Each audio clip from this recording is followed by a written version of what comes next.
বহুকাল আগে পূর্ব ভারতে চিত্রসর নামে এক রাজ্য ছিল। সমৃদ্ধশালী চিত্রসর রাজ্যের রাজা চিত্রক। বীরভদ্র এবং ভদ্রবাহু গুরুগৃহে শিক্ষা সমাপ্তের পর দেশে ফিরে এলে বৃদ্ধ মহারাজ একদিন মহামন্ত্রীকে ডেকে বললেন, মহামন্ত্রী, আমার বয়স হয়েছে। এবার মনে হয় রাজ্যভার দুই সন্তানের ওপর সঁপে দেওয়াটাই সমীচীন হবে। তোমার কি মত? আপনি যা ভালো বোঝেন তাই করুন মহারাজ। বেশ, তবে এখনই যুবরাজদের ডেকে পাঠাও। যথা আজ্ঞা মহারাজ। প্রণাম পিতা। আপনি আমাদের ডেকেছেন? হ্যাঁ, এসো বাবারা, এসো। প্রণাম। থাক থাক থাক থাক, হয়েছে হয়েছে। তা তোমাদের গুরুগৃহে শিক্ষা গ্রহণে কোনো ত্রুটি রাখনি তো? না পিতা, খুবই নিষ্ঠার সঙ্গে আমরা শিক্ষা গ্রহণ করেছি। হ্যাঁ পিতা, শাস্ত্র শিক্ষা, অস্ত্র শিক্ষা, নীতি শিক্ষা খুবই নিষ্ঠার সঙ্গে গ্রহণ করেছি আমরা। বেশ বেশ, এবার তবে আমি তোমাদের ওপর রাজ্যভার সঁপে দিয়ে নিশ্চিন্তে থাকতে পারি। খুব শীঘ্রই আমি তোমাদের রাজ্যাভিষেকের ব্যবস্থা করব। কিন্তু পিতা, তার আগে আমাদের একটি আবদার আছে। আবদার? কি আবদার? পিতা, আমরা রাজ্যভার গ্রহণের পূর্বে একটু দেশ ভ্রমণে যেতে চাই। আপনি যদি দয়া করে অনুমতি দেন। হ্যাঁ পিতা, দেশ বিদেশের মানুষকে একটু কাছ থেকে দেখতে চাই, জানতে চাই তাদের দুঃখ দুর্দশা, তাদের চাওয়া পাওয়া জানতে চাই কাছ থেকে। এটাই তো চাই বাবারা। প্রজাদের কাছ থেকে দেখো তোমরা, তাদের অভাব দারিদ্র জানো, কিসে তাদের সুখ বোঝো। তবেই তো সুষ্ঠুভাবে রাজ্য শাসন করতে পারবে তোমরা।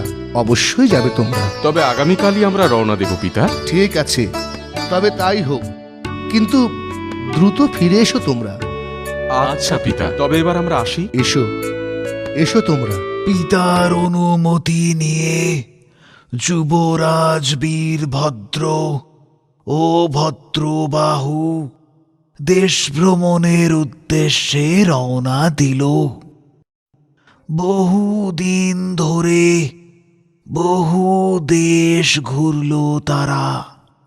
ফেরার সময় দাদা, এতদিনে আমরা বহু দেশ ঘুরে দেখলাম, কিন্তু উত্তরের দিকে যাওয়া হলো না। চলো না, ফেরার আগে একবার উত্তরটা ঘুরে আসি।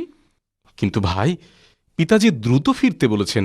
চলো না দাদা, রাজ্যভার গ্রহণের পর কি আর এভাবে বেরোতে পারবো? তা অবশ্য ঠিক, তবে চল যাওয়াই যাক একবার।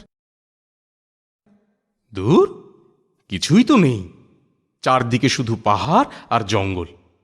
চল ভাই, ফিরে যাই। এলামই যখন, আর একটু এগিয়ে দেখি না? ঠিক আছে, চল চল তবে। আরে ওই তো একটা রাজ্য। কি রাজ্য এটা? এ রাজ্যের নাম কি? চল ভাই, নিচে নেমে দেখি। হ্যাঁ হ্যাঁ হ্যাঁ, চলো চলো চলো দাদা। ইস, কি অবস্থা চারিদিকে! জরাজীর্ণ একটা নগর। তবে তবে বেশ বড় বড় প্রাসাদ, চওড়া রাস্তা। দেখে তো মনে হচ্ছে একসময় বেশ সমৃদ্ধশালী নগর ছিল এটা। কোনো লোকজনও তো দেখতে পাচ্ছি না। চল ভাই, একটু একটু ওই দিকে গিয়ে দেখি।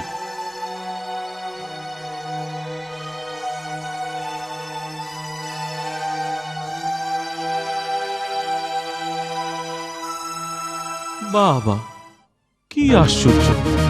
এ কি শুধুই বুড়োদের রাজ্য নাকি? সত্যি সবাই বৃদ্ধ, অদ্ভুত ব্যাপার।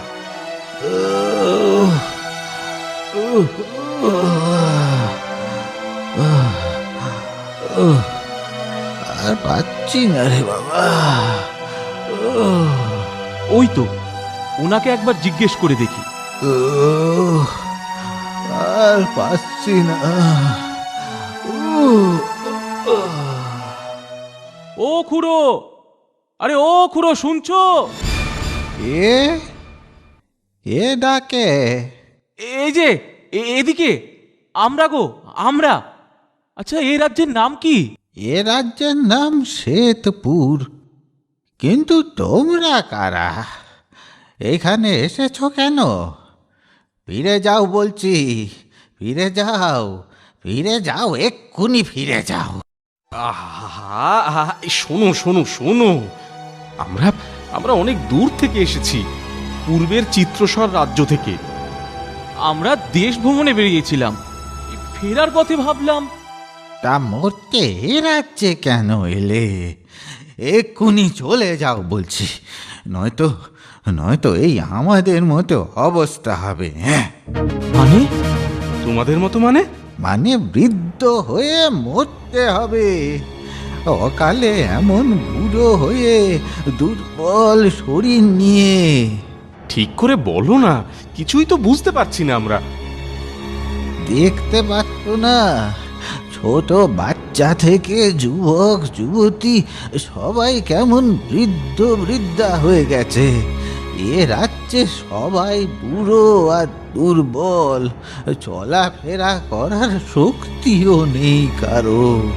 হ্যাঁ, তাই দেখছিলাম আমরা। কিন্তু কি করে এমন সব হলো, একটু আমাদের বলো। আমি জানি না, আমি জানি না। তোমরা ওই ওই শয়তান মহারাজকে গিয়ে জিজ্ঞেস করো, ওর জন্যই তো আমাদের এই দুর্দশা। আচ্ছা আচ্ছা আচ্ছা, ঠিক আছে ঠিক আছে। তা রাজপ্রাসাদটা কোন দিকে বলতে পারো? ওই তো ওই বাজারের ওপারে। ধন্যবাদ। এসো ভদ্র, আমরা মহারাজের কাছে যাই। জানা দরকার এমন অদ্ভুত ঘটনা ঘটলো কি করে। হ্যাঁ হ্যাঁ হ্যাঁ, চলো চলো চলো, চলো দেখি।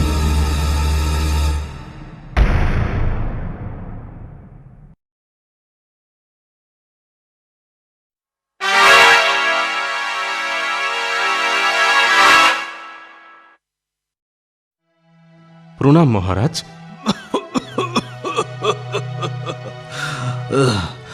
কে তুমি বাছা? এখানে এখানে কেন এসেছো?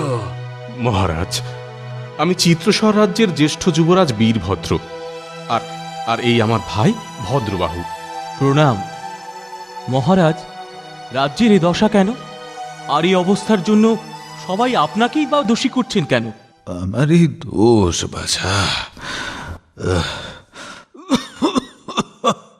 শোনো তবে, এ রাজ্যের পশ্চিমে শিরিষ পাহাড়ে জীবক নামে এক তান্ত্রিক বাস করে। মায়াবী ওই তান্ত্রিক ত্রিকাল ভৈরবীর আরাধনা করে।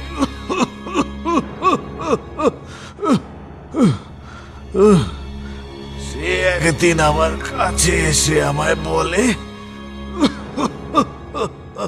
মহারাজ, আমি চাই আপনি ত্রিকাল ভৈরবীর আরাধনা করুন, এতে আপনার মঙ্গল হবে। না না, আমি শৈব, শিবের আরাধনা করি।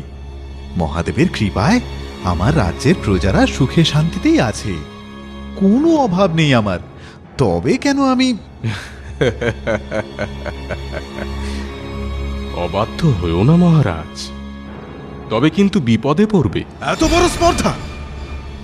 এখনই এখনই তুমি এখান থেকে চলে যাও, এই রাজ্য ছেড়ে চলে যাও, নয়তো এখনই তোমায় বন্দি করব।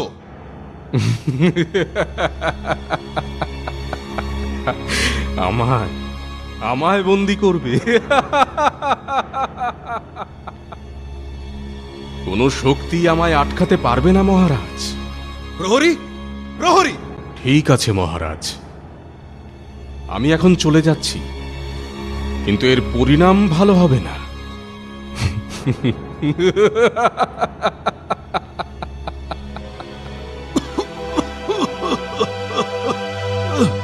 তারপর ওই তান্ত্রিকের মায়া বলে একদিন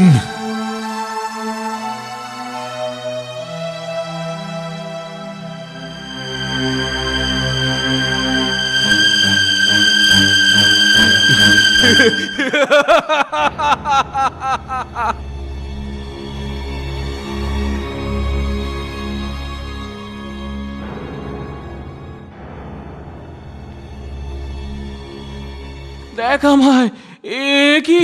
এ কি হলো? হায় ঈশ্বর, রক্ষা করো, রক্ষা করো আমাদের। বাঁচাও ঈশ্বর, বাঁচাও, রক্ষা করো।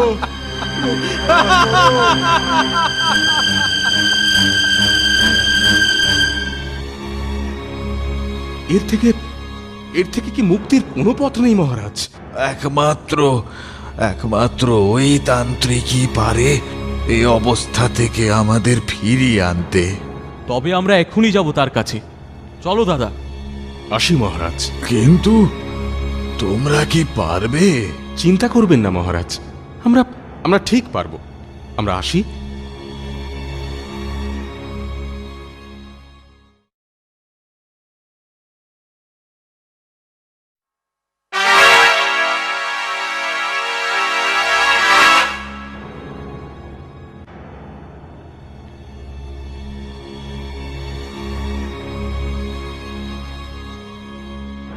প্রণাম ঋষিবর। কি প্রয়োজনে এখানে এসেছো তোমরা? শ্বেতপুরের নগরবাসীর দুরবস্থা দূর করতে পারেন একমাত্র আপনি, তাই আপনার কাছে আসা। তারা আমার মায়া বলে এই অবস্থায় পরিণত হয়েছে।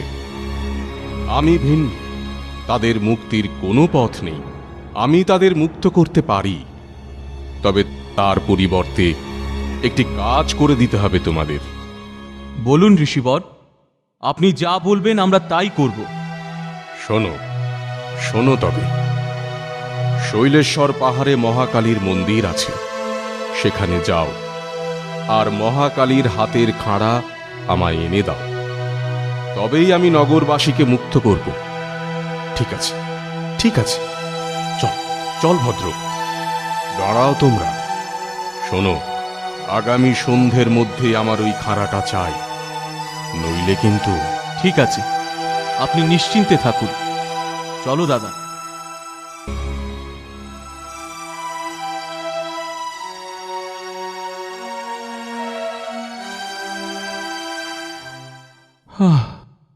দাদা, আর কত দূর? ও, আর পারছি না। আর কোন দিকে তাও তো বুঝতে পারছি না। শৈলেশ্বর কালী মন্দিরে যাবে তোমরা নিশ্চয়ই। হ্যাঁ হ্যাঁ হ্যাঁ হ্যাঁ হ্যাঁ ঋষিবর, কিন্তু কোন দিকে গেলে আমরা যে সেখানে পৌঁছবো বুঝতে পারছি না। পশ্চিমের পথ ধরে হেঁটে যাও তোমরা। পথে পড়বে নীল পাহাড়, তার মাথায় মহাকালীর মন্দির। কিন্তু সে মন্দিরে প্রবেশ করা বড় কঠিন কাজ। কেন ঋষিবর? ও পথ বড় ভয়ঙ্কর বাছা। দাঁড়াও,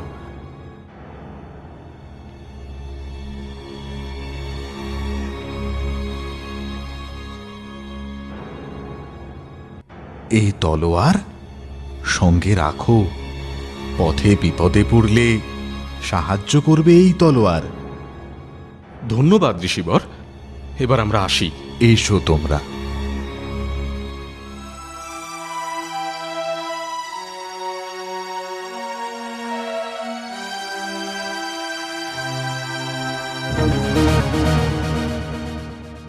মনে হয় আমরা নীল পাহাড়ের সামনে এসে গেছি দাদা।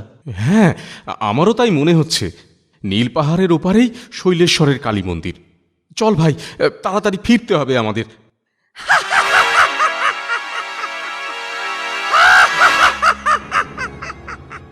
হ্যাঁ, কি সাংঘাতিক! কে তুমি? আমি চন্দ্রিকা, মহাকালীর মন্দির পাহারা দিই। তোরা এখানে কেন? ফিরে যা, ফিরে যা, নয়তো এখনই প্রাণে মরবি। মহাকালীর হাতের খাড়াটি আমাদের খুব দরকার। ওটা না নিয়ে আমরা যাব না।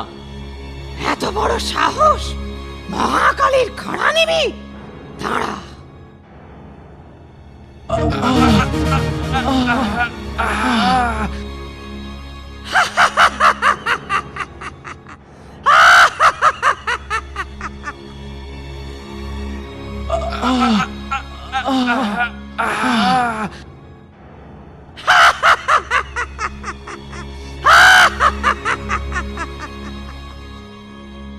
দাদা, ঋষিবরের দেওয়া ওই তলোয়ারটা বের করো।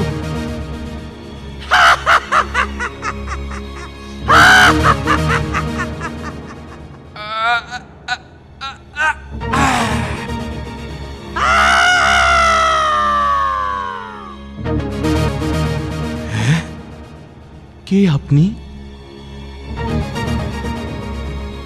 আমি রত্নাবতী, মহাকালীর অভিশাপে রাক্ষসী চণ্ডিকার রূপ নিয়েছিলাম। আজ তোমার জন্য আমি আমার রূপ ফিরে পেলাম মহাশয়। যাও, দেবীর হাত থেকে ওই খাড়া নিয়ে এসো। ধন্যবাদ। ভাই ভাই যা, দেবীর হাত থেকে ওই খাঁড়া নিয়ে আয়। আচ্ছা দাদা। কিন্তু কি করবেন আপনারা ওই খাড়া নিয়ে? তান্ত্রিককে দেব, পরিবর্তে তান্ত্রিক শ্বেতপুরের প্রজাদের মুক্ত করবে। না না না, ওই খাড়া তোমরা তান্ত্রিককে দিও না। তান্ত্রিক প্রজাদের তার মায়া বলে বৃদ্ধ করে রেখেছে। ওই খাড়া তাকে না দিলে তাদের রক্ষা করতে পারবো না আমরা কিছুতেই। ওই খাড়া তান্ত্রিককে দিলেও সে প্রজাদের মুক্ত করবে না। ওই খাড়া দিয়ে সে তোমাদেরই বলি দেবে। কি বলছো তুমি? আমি ঠিকই বলছি, ওই খাড়া দিয়ে ও তোমাদেরই বলি দেবে। কাল অমাবস্যা, কাল ও ওই খাড়া দিয়ে তোমাদেরই বলি দিয়ে মহাকালীকে পুজো দেবে। দেবী সন্তুষ্ট হলে ও অমরত্ব লাভ করবে। তারপর আর কোনো শক্তিই ওকে বধ করতে পারবে না। আচ্ছা আচ্ছা, তুমি তুমি তুমি চিন্তা করো না, কোনো মতেই তান্ত্রিক সফল হবে না তার পুজোয়। তুমি শুধু আমাদের দ্রুত তান্ত্রিকের কাছে পৌঁছে দেবার ব্যবস্থা করে দাও। ভাই, হ্যাঁ দাদা। তুই গিয়ে দেবীর হাত থেকে খানাটা নিয়ে আয়। আচ্ছা, এখনই যাচ্ছি আমি।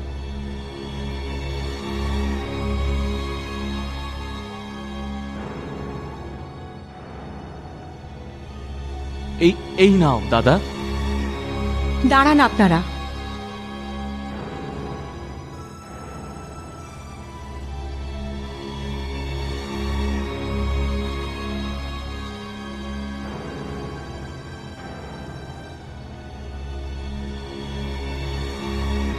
এই রথে আপনারা খুব দ্রুত তান্ত্রিকের কাছে পৌঁছে যাবেন।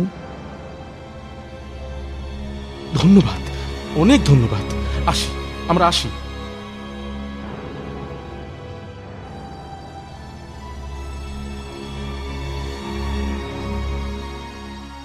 এসে গেছো তোমরা? দাও, ওই খড়গ আমায় দাও। এই নি, এবার ওই সামনের জলাশয়ে ডুব দিয়ে এসো তোমরা। তারপর দেবীর পায়ে মাথা রেখে প্রণাম করবে তোমরা একত্রে। পায়ে মাথা রেখে? কিভাবে? সাষ্টাঙ্গে প্রণাম করতে জানো না তোমরা? না ঋষিবর, আমরা জানি না। আপনি দেখিয়ে দিন, তারপর আমরা ঠিক পারবো। ঠিক আছে, তবে দেখো তোমরা।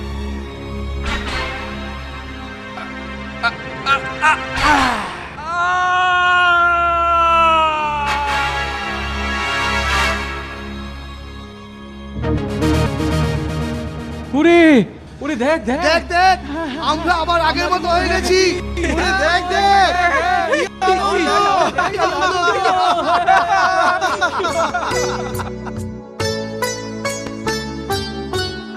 আরে এই কি, আমি আমি আবার আমার আগের রূপ ফিরে পেলাম। মহারাজ, সম্মুখ সমরে না গিয়ে তারা সাধুর শেখানো ছলে সেই তান্ত্রিককে বধ করল। এতে কিন্তু মহারাজ বীরভদ্রকে বীর বলা যায় না। আর যে সাধু সর্বজ্ঞানের অধিকারী, তিনি বা বীরভদ্রকে কি শিক্ষা দিলেন মহারাজ? বেতাল তান্ত্রিক ছিলেন প্রভূত মহাবিদ্যার অধিকারী, আর তাই তাকে সম্মুখ যুদ্ধে পরাজিত করা ছিল অসম্ভব। আর তাই তাকে বধ করার জন্য ছলনার আশ্রয় নেয় বীরভদ্র। তান্ত্রিককে বধ না করলে শ্বেতপুরের নগরবাসীর দুরবস্থা দূর করা সম্ভব হতো না। তাই এখানে বীরভদ্র যা করেছে একদম ঠিক। মহারাজ, আপনি একদম সঠিক উত্তর দিয়েছেন। তাই আমি চললাম মহারাজ, আমি চললাম। আমি চললাম।